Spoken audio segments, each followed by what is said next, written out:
It's Thanksgiving week. You might be traveling. Mm. Thinking to yourself, I need something to listen to on the road, or while I don't want to listen to crazy stories, guess what? This is where we come in because We're here for you. we're talking about the glory that is Georgia's best dynasty in college football history in Kirby, Mm-hmm. who's the second Yep. best against Georgia Tech, who we should all hate equally as much as any other team, any other fan Mm-hmm. base that we have had, because they're bad, they're awful. We're going to talk more about how we can trounce them and look forward to other teams that might also get a whooping this week on Locked On Bulldogs. You are Locked On Bulldogs, your daily podcast on the Georgia Bulldogs, part of the Locked On Podcast Network. Your team every day.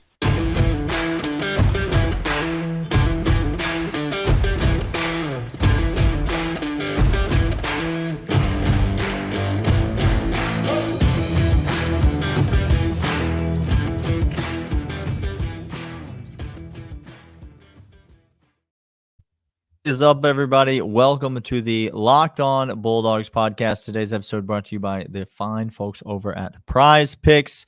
Check them out at prizepicks.com/lockedoncollege. He is Clint. I'm Daniel, and we're so excited to have you here for another show. It's going to be a fun week.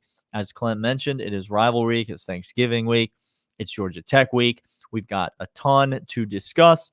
The Georgia Bulldogs are 11-0. When they win this weekend, they will officially have the longest winning streak in the history of the Southeastern Conference, which I am told is a pretty good football conference. Is that good?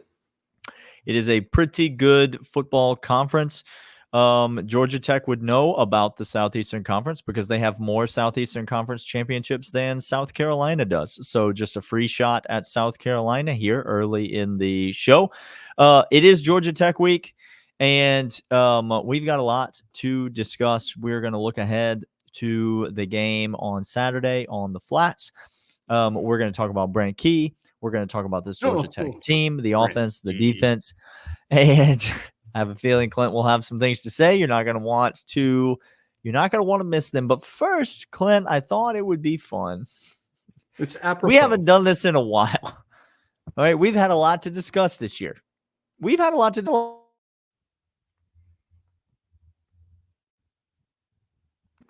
I thought it might be fun. Yeah. Okay. What's going to be fun? No, I'm back. No. Okay. I'm back. I thought it might be fun if we look back at last weekend's action and we just ask, how did some other teams around the SEC do last weekend? So, I mean, I don't know. We'll just choose some teams at random. Okay. Random teams. Let's just select some and see how they did. How'd Florida do last weekend? Well, I think if memory serves me, they brought in a second string quarterback and was going to just knife their way to victory against Mizzou. And then big game against top 10 ranked Missouri. Really showing a lot of fight. Florida fans are just typing their little thumbs off about how we found our quarterback of the future. By the way, Graham Mertz goes down, making a really gutsy play, to be fair. Graham Mertz running the ball, taking a hit. Picking up a good gain for his team. You hate to see him go down, separates his shoulder. He's out. He's on the sideline in a sling. And they bring in the backup quarterback. And at first it looks a little rocky. And then the backup quarterback gets going. He gets the blood pumping a little bit. He starts feeling a little bit. And Florida fans, they start to feel it as well. All of a sudden, this team is 5-5. They got a game against Mizzou. They got a game against Florida State. They're trying to get bowl eligible, and they're about to beat top 10 Mizzou on the road. They score with less than 2 minutes to go, take the lead, and then they force Missouri into a 4th and 17 situation. And this little defensive coordinator that Florida's got themselves now, Clint, I'm not sure if you're familiar with this guy. He's Kirby Jr. This man's just Kirby 2.0, and he comes out there and he says, "Oh, I'm sorry. You thought Todd Grantham was bad. Let me show you something." Third and Grantham? No. Nay. No. Keep that. No. You keep that. Hang on to it. What does 4th down do for you? 4th and 17. They get a conversion, and Florida gets thicker kickered. And they're now 5-6. They play Florida State this weekend. I'm here to tell you, even without Jordan Travis, Florida State is going to lay the wood to Florida on Saturday. Florida ain't making a bowl game. It's a tough scene in Florida. Probably the toughest scene of any of Georgia's rivals, Clint. Am I wrong about that? I can't. Did I think any the of Georgia's Florida rivals have a more embarrassing performance than Florida this weekend? There couldn't have been, right? Hold that thought, Daniel. Hang on. You're telling me that they paid $44 million to buy out Brian Harson's contract. And then what'd they do? Well, then they came out and fielded a team full of ragtag misfits. They brought in Peyton Thorne. And then Auburn, the week before the Alabama game, paid $1.8 million. Okay, there's lots of millions happening right now. To New Mexico State. The Lobos. Yeah, that's correct. To come in to Jordan-Hare Stadium. Clint. Oh, no. That's a sacred, hallowed grounds, Daniel. And they fought valiantly and hung with them and squeaked one out in the end. Is that what happened? No. What happened They had a Hail Mary that was miraculously caught, and that's how they won the game by 1 point. Is that what happened? That's how Louisville covered against Miami and won the game. Okay. No, well, keep searching. What happened was they got absolutely waxed from start to end and they didn't have a competitive game. Skull dragged up and down the field by New Mexico State. You hate to see it, first of all, when a good team is down like this in Auburn. You just hate to see it for the Auburn fan base. I think they're handling it well, but you hate to see it for them. The other thing is, Clint, Alabama fan, who I know is here. They're always here. You think we're on the same team right now because I'm making fun of Auburn. But let me just, while Auburn wasn't preparing for New Mexico State at all last week, Clint, what do you think Hugh Freeze was doing? Do you think he canceled practice all week last week? Do you think they didn't do anything last week? Or do you think Hugh Freeze is stupid enough and arrogant enough to say, we don't need to prep for New Mexico State? What if we spent every moment at practice this week game planning and preparing for our opponent in 2 weeks in the Iron Bowl? That checks all the boxes, and it makes absolute sense as to what we saw on Saturday and what we'll see this week. Wouldn't it be hilarious? Wouldn't it be? Clint, wouldn't it be hilarious? I can't even say it out loud, but wouldn't it be hilarious? All right. Speaking of hilarious, Georgia Tech is still fielding a football program, and they think that they are going to have more fans in the seats on Saturday than Georgia's going to have in their own stadium. This is a Vanderbilt situation. Georgia fans are going to take that thing over. Well, do they have cranes holding up a scoreboard? No, it's not a Vanderbilt situation. I'm sorry. It's the equivalent of that in terms of ticket sales. That's it. Okay, thank you. Let's talk about the Georgia Tech football team, Brent Key and Georgia Tech right after these. But these are, in fact, LinkedIn jobs, linkedin.com/lockedoncollege. Post your job for free. Right now, you might be thinking to yourself, man, we need the right formula to get us over the hump. We need a better staff. We need to search elsewhere and get the right chemistry for our team. Well, if you're Nick Saban, you just kind of go with your gut and you wind up hiring somebody who is bad and awful and doesn't help you because you're exposed, because the guy that was holding you up the whole time is now heading Georgia up. He left. Yeah. Don't pull a Nick Saban. Instead, go to LinkedIn Jobs, and right now you post your job. Millions and millions of network folk are going to get you the right candidates for your position, your team. Don't go hiring stupidly with foolish questions that you just make up on the spot. Instead, LinkedIn Jobs filters the right applicants for your job and your team. LinkedIn.com/lockedoncollege. And if you go there right now, you can post your job for free, get that little frame around that lets everybody know you're hiring, and you're going to get the right candidate for the right team for the right job right now. LinkedIn.com/lockedoncollege. Speaking Okay, of people Georgia looking Tech. for jobs, Okay. Georgia Tech went out and got Dino Babers fired this weekend. Georgia Tech picks up their 6th win of the season on Saturday night against the Syracuse Orange. And lo and behold, old Dino gets fired because of it. You hate to see it after 8 seasons at Syracuse. Listen, Georgia Tech has got wins over North Carolina. Okay. They are 5-3 in conference play in the ACC, and they've got 6 wins on the season after winning one non-conference game this year. They played Ole Miss, and I thought they played them actually pretty well, pretty close. The final score doesn't indicate it, because there was kind of a late garbagey touchdown on a, like a fumble or something, like Ole Miss scored, on a very kind of late play to kind of make the score a little bit more. But Georgia Tech hung in there and kept that game close against Ole Miss. Yeah. I think there are some pieces to like on this Georgia Tech football team, but let's start with you, Clint. What are your overall impressions of the Georgia Tech football team and of Brent Key, the head coach?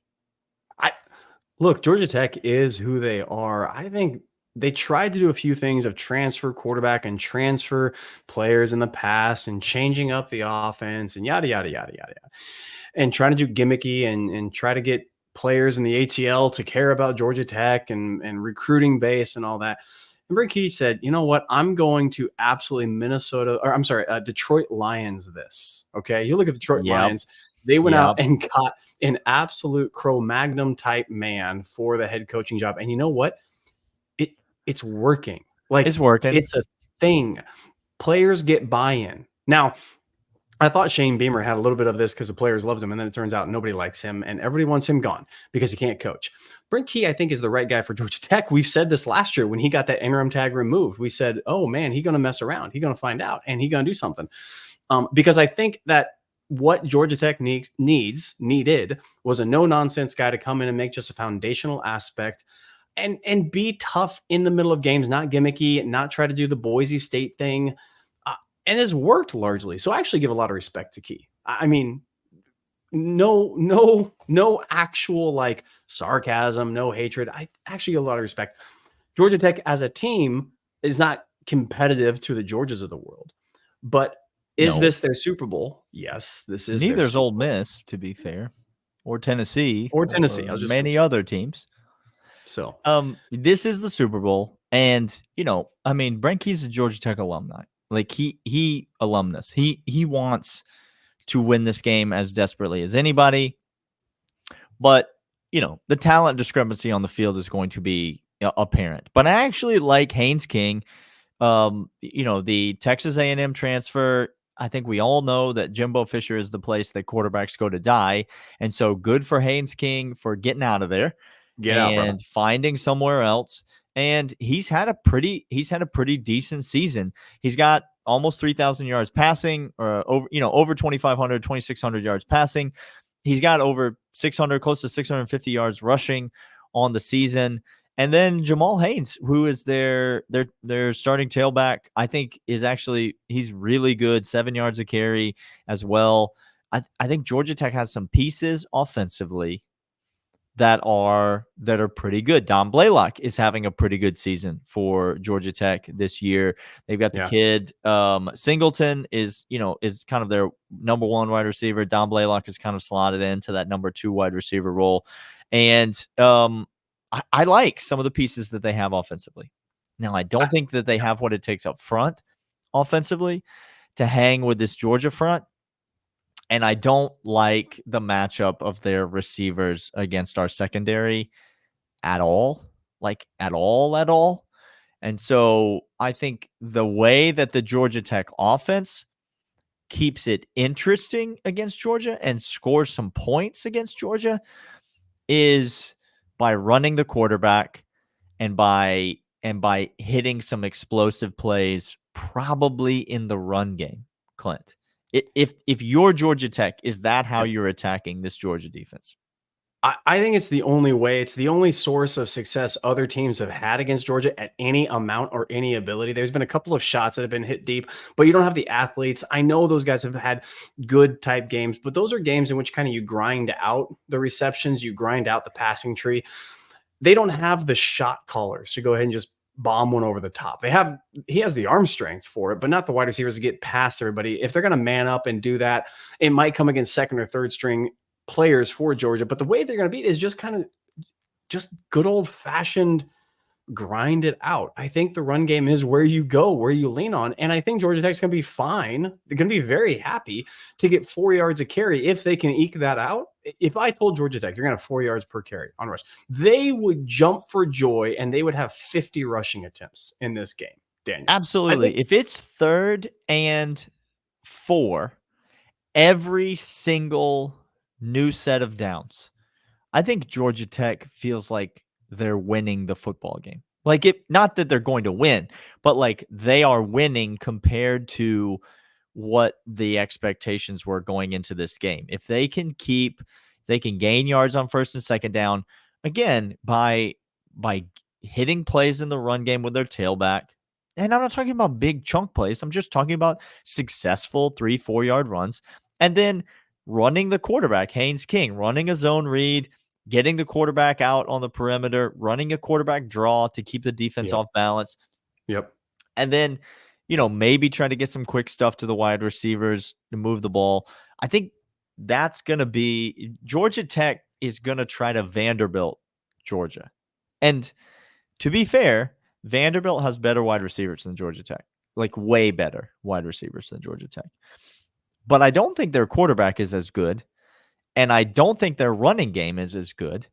No. And Vanderbilted Georgia pretty successfully, if you recall that game. I was just going to say, they did the recipe, Daniel. They knew the recipe. They did the recipe. They went out there and covered the spread admirably, which I was told coaches don't try to do, but trust me, Brent Key's already got that bowl game locked up. They do. He is trying to not get embarrassed in this game. That is objective number 1. Kirby Smart's objective number 1 is to win the game and get the hell out of there and prep for the SEC championship. So does Kirby Georgia Smart is furious that they are playing a night game this week.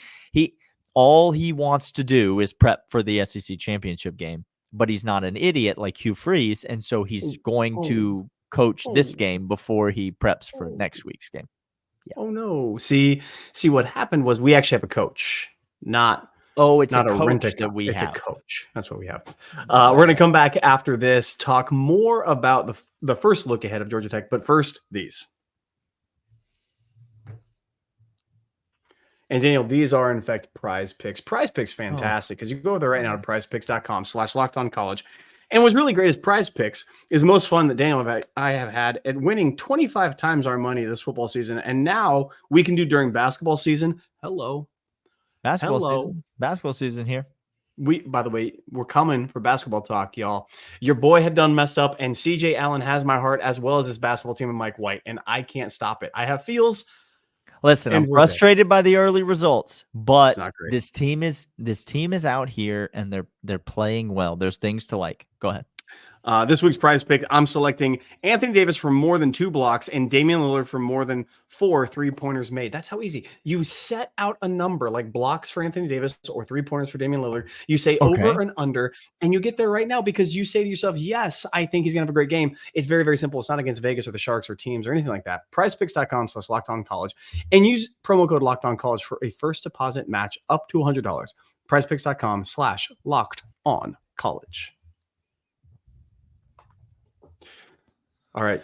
Now, Daniel, we talked about the Georgia Tech offense, Clint. Sure. And I actually said I think there's some pieces there that I actually like. I think Haynes Key's a pretty good quarterback. I think Jamal Hayes is a good tailback. I think they have some weapons at wide receiver. Should we talk about the Georgia Tech defense now? They wish that we don't. If I could be honest, they wish that, by the way, if they're listening to the podcast, which I know they are, they're Alabama type vibe, which they don't, but they're not so delusional. Mm-hmm. They wish we just bypass this whole entire thing. Daniel, when I say they're awful, horrible, the worst in the nation, I'm not just saying words to say them. Nope. They're the worst in the nation. 123rd in opponents' yards per game. 119th in opponents' yards per play. This is out of 133 schools. Okay. So we are in the bottom third, squarely in the bottom third of all schools in the United States of America. Up to last week, they were literally 135. In meaningful defensive categories. By the way, speaking of literally 135, there are 133 teams in college football. Do you know who is 131st in opponents' yards per play through 11 weeks of the college football season? This is going to be so glorious, by the way. It's Florida. Literally. Kirby Jr., 131st out of 133 teams. The Georgia Tech defense is bad. They're really bad. They don't do anything well. They don't play well against the run. They don't play well against the pass. And they have not faced a team that runs the ball half as well as Georgia or throws the ball half as well as Georgia has all season long. There is no indication, none, that anything but Mike Bobo deciding to not score can keep the Georgia football team out of the end zone. Here's Saturday. What's interesting about a team this bad. When I say literally 135, I'm trying to prove a point, but I digress. What team this bad? You say to yourself, okay, let's just back everybody off. Let's go quarters and let's try to drop and let's try to play real conservative on defense. Try to keep everything in front of us. Try to play sound. Well, the problem with that is after 2.5 seconds, there's enough spacing in between all the players. And we saw this last year with Brock Bowers streaking down the middle of the field. When you do that, Georgia Tech, you open up lanes for the players who are faster, bigger, stronger than you to abjectly go the distance. Okay, so you can't do that. So you say to yourself, okay, fine. We got to make them do quick decisions. We got to bring some heat. We got to mix it up, exotic blitzes or run fits.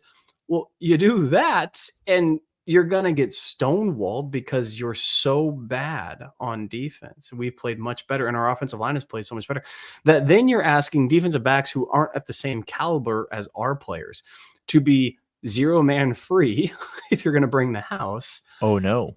And you're toast. Daniel, there's no place for this Georgia Tech team to go. There's no place to hide. There's nothing. They have to play 11 players against 11 players for Georgia. And it doesn't matter what they do. Keep everything in front. Quarters deep. Won't happen. You make space and Brock Bowers will run past you. Love it. All of them. Every last player will do so. There's no hope for them on defense. You're exactly right. Mike Bobo's mercy is all you're asking. Correct. I'm literally searching for a defensive category. Do a metric. In which they are in the top 100. Clint. I'll let you, Georgia Tech, you pick the metric. In the top 100, I am scouring to try to find. Like, not going to find opponent rushing yards per attempt, 127 out of 133. Opponents passing yards per attempt, they are 102 out of 133. It's like third down conversion rate. They're 98th out of 133 teams. That's the only one I've found in which they are in the top 100. Only allowing opponents to convert 42% of their third downs on the season. That puts them 98th in the country. Dawgs stats. I implore you. Dawgs stats is going to, I'm not even sure he can, with a straight face, put out numbers this week. I'm just going to tell you, hang with the kids this week, man. Just Hey, just maybe go out to a nice dinner. Go out to a nice dinner, bro. Take some leisure time. Okay, maybe go out fishing again. Like, just like Go you do fishing you. again. That sounds great. Listen, it's Georgia Tech week, y'all. It's going to be a lot of fun. We're having a lot of fun. We've got lots more to talk about. Is Alabama Florida fans having here fun? in the comment. Florida's defense is 131st out of 133 teams. They hired that little chubby cheeks kid to come in there and run that defense. Clint. The look on the sideline. Make The this up. Napier look is trickling down because everybody just look, and they're like frozen because like if we don't move, maybe they won't notice we're not here. Maybe everyone else is a T-Rex and they can't see us if we don't move. All right. We'll be back tomorrow. We've got lots more to discuss. Georgia Tech week is upon us. It's Thanksgiving. We're having a good time. We'll see you guys tomorrow. See ya.